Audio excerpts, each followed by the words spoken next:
একটি সাধারণ সার্চ আর সেটাই কি আপনাকে আইনি ঝামেলায় ফেলতে পারে?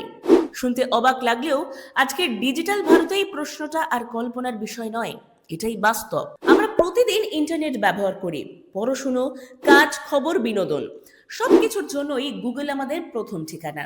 কিন্তু খুব কম মানুষই জানেন কিছু নির্দিষ্ট ধরনের অনলাইন অনুসন্ধান আপনাকে বড় বিপদের মুখে ফেলতে পারে, এমনকি আপনি কোনো বেআইনি কাজ না করলেও।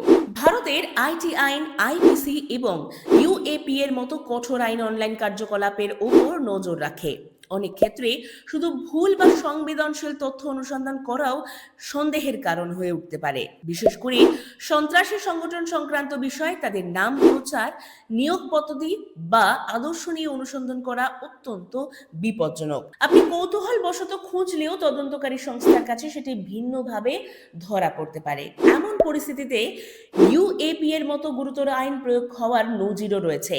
এর থেকেও ভয়ঙ্কর অপরাধ হলো শিশু নির্যাতন ও অশ্লীল কন্টেন্ট সংক্রান্ত অনুসন্ধান।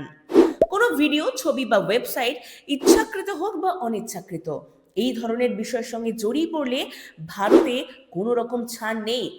শাস্তি অত্যন্ত কঠোর এবং জানতাম না বলা এখানে কোনো অজুহাতও নয়। এছাড়া ফোন হ্যাক করা, অন্যের ব্যাংক অ্যাকাউন্টে ঢোকার উপায়, ওটিপি বা ইউপিআই জালিয়াতি, পাসওয়ার্ড ক্র্যাক করার মতো বিষয় খোঁজাও বড় ঝুঁকির কারণ। তাহলে নিরাপদ থাকার উপায় কি?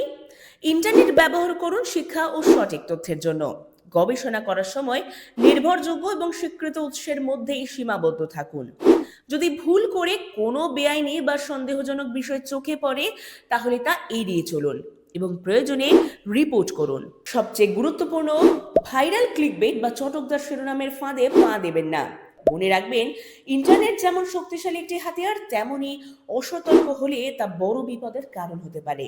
এই ধরনের আরো খবর জানতে অবশ্যই চোখ রাখুন লোকাল টুডে নিউজের পর্দায়।